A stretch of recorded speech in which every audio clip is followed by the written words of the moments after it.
Now that we have considered some of the principles upon which Sedevacantism is based, we can consider whether there is any legitimate proof for it. As we have established, Sedevacantism can be proven by a clear break in doctrine between what the Catholic Church has always taught and what has been taught by the apparent Church or Novus Ordo Church since the Second Vatican Council. If there is a clear break in doctrine, this would either mean that the Catholic Church has contradicted her own teaching, renounced her infallibility and defected, which it cannot do, or it would mean that the Church that promulgates the new, inconsistent teaching is simply not the Catholic Church.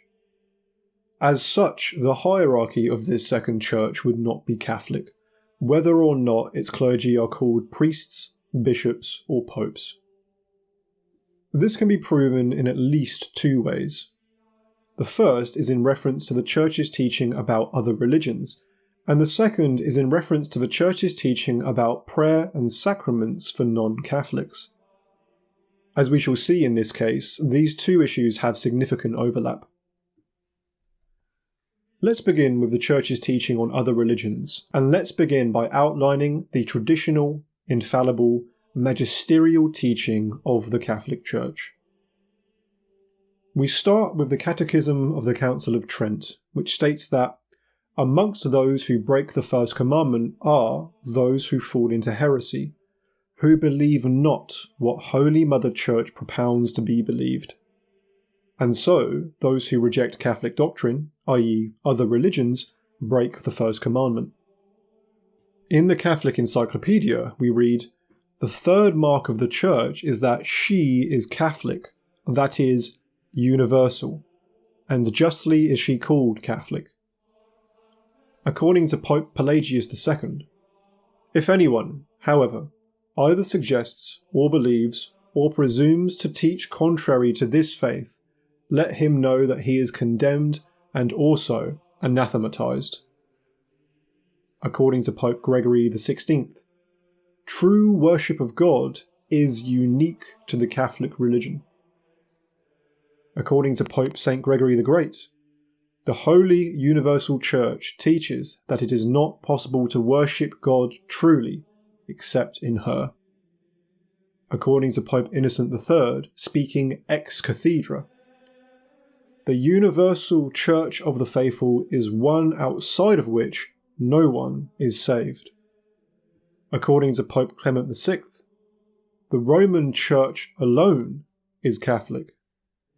And finally, according to Pope Pius XI, that false opinion which considers all religions to be more or less good and praiseworthy, not only are those who hold this opinion in error and deceived, but also, in distorting the idea of true religion, they reject it. And so, as you can see in the consistent, infallible, magisterial teaching of the Church, we get this idea that the Roman Catholic religion is uniquely true and universal, that true worship of God can only take place in Catholicism, and that doctrines and religions that are contrary to her are to be condemned. Now we can go further. If we consider Islam specifically, the Catholic Church has taught the following. According to Pope Eugene IV, there is hope that every man from the abominable sect of Muhammad will be converted to the Catholic faith. Hence, Islam has been called abominable. According to Pope Calixtus III, I vow to exalt the true faith and to extirpate the diabolical sect of the reprobates and faithless Muhammad in the East.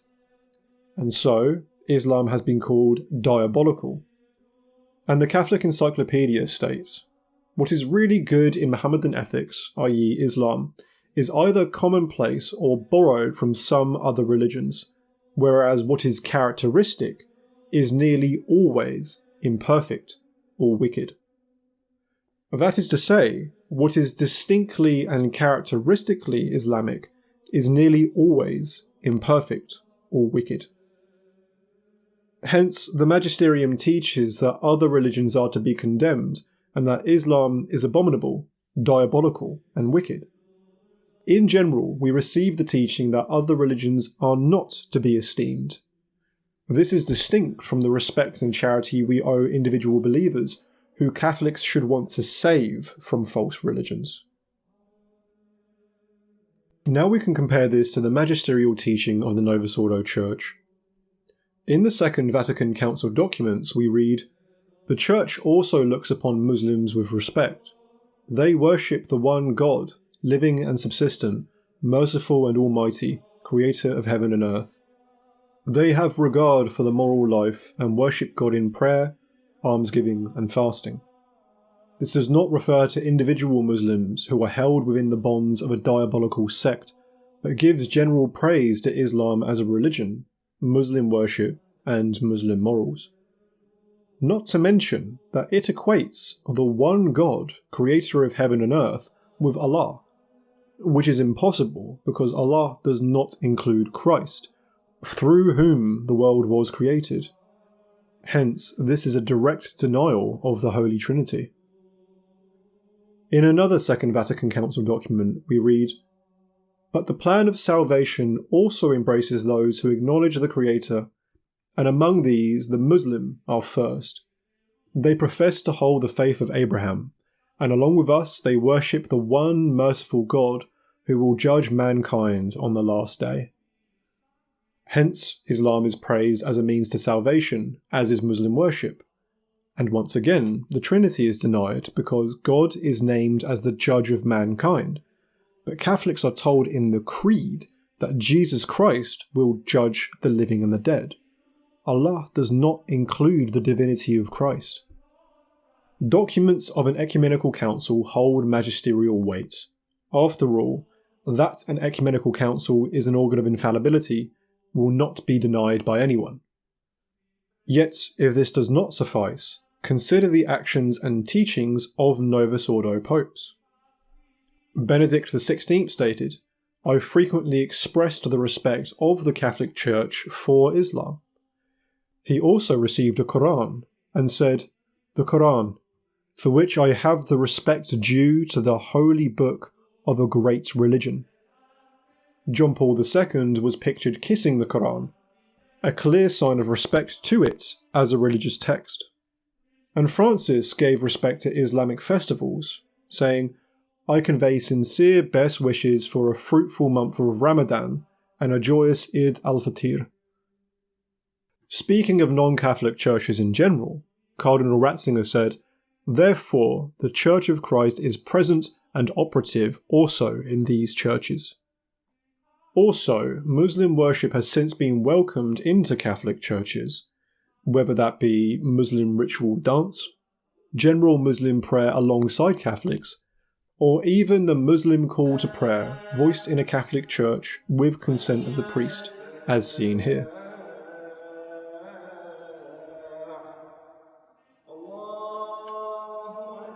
In sum, we do not have a lone case of esteem, but we see respect given to Islam as a religion in council documents, in the example and teaching of multiple popes, and in the welcome given by Novus Ordo churches.